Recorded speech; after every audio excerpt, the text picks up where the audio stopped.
ભાટેના વિસ્તારમાં કારખાનામાં કારીગરો માટે રસોઈ બનાવતી વિધવાની 14 વર્ષીય પુત્રીને 21 વર્ષીય કારીગરે પ્રેમજાળમાં ફસાવી હતી। કારખાને લાવી તરુણી સાથે દુષ્કર્મ કરી આડેદ રૂમ પાર્ટનર પાસે અશ્લીલ હરકત વિડીયો શૂટ કરાવી દીધી હતી। જોકે આડેદ તરુણીની માસીને વિડીયો બતાવી વાયરલ કરવાની ધમકી આપતા પ્રકરણ સલાબતપુરા પોલીસ મથકે પહોંચ્યું હતું। પોલીસે બંને હવસખોરોની ધરપકડ કરી હતી। સલાબતપુરા પોલીસ પાસેથી મળતી માહિતી મુજબ પહેલા માંદરવાજા વિસ્તારમાં અને હાલ ભાટેના વિસ્તારમાં રહેતી વિધવા કાપડના કારખાનામાં રસોઈ બનાવવાનું કામ કરતી વિધવા તેના 2 સંતાનો સાથે રહે છે।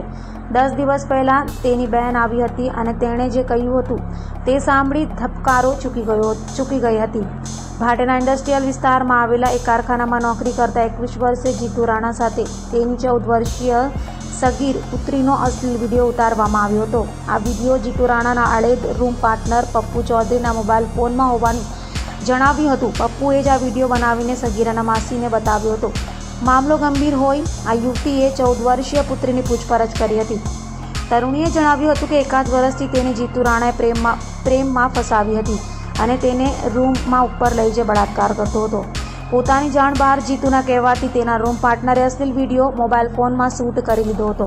પપ્પુ ચૌધરીને આ વિડીયો ડિલીટ કરવા માટે કહેવામાં આવતા તેણે પોલીસ કેસ કરવામાં આવશે તો વાયરલ કરવાની ધમકી આપતા મામલો સલાબતપુરા પોલીસ મથકે પહોંચ્યો હતો। સલાબતપુરા પોલીસે આ બંને હવસખોરો વિરુદ્ધ બળાત્કાર અને પોક્સોની કલમ અંતર્ગત ગુનો નોંધી ધરપકડ કરી હતી। તે સાથે જ બંનેના મોબાઈલ ફોન પણ કબજે લેવાયા હતા। તેમણે આ વિડીયો કોઈને વાયરલ કર્યો છે કે કેમ તેની પણ ઇન્સ્પેક્ટર S.A. શાહે તપાસ હાથ ધરી છે।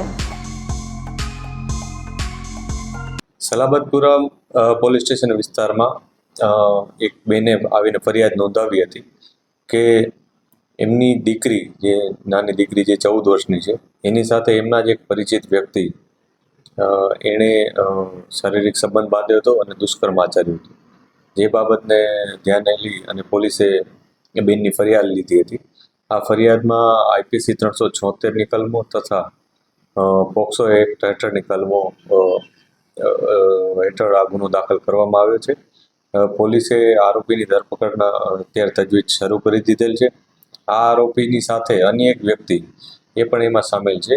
એ વ્યક્તિનો રોલ એ પ્રમાણે હતો કે એણે આ લોકોનું જ્યારે આ જે આરોપી દુષ્કર્મ આચરતો હતો તે વખતનો વિડીયો એણે ઉતારી લીધો હતો અને આ વિડીયો ઉતાર્યા બાદ આરોપી એનો મિત્ર હોવાથી તેણે આ જે ફરિયાદી બેન છે એને ધમકી પણ આપી હતી કે એ જો કોઈ પોલીસમાં ફરિયાદ કરશે તો પોતે આ વિડીયો સોશિયલ મીડિયામાં વાયરલ કરી દેશે।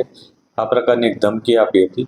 ત્યારબાદ જે બેન છે એમના પોતાના સંબંધીઓ સાથે ચર્ચા કરી અને જ્યારે તેમને પોલીસ સ્ટેશન આવ્યા ત્યારે પોલીસે પણ તેમને હિંમત આપી હતી અને તેમને વિશ્વાસ દેવડાવ્યો હતો કે અમે ચોક્કસ આ બાબતે કાયદેસર કાર્યવાહી કરીશું, જેથી આ બેને પોલીસ સ્ટેશન આવી અને પછી ફરિયાદ નોંધાવી હતી।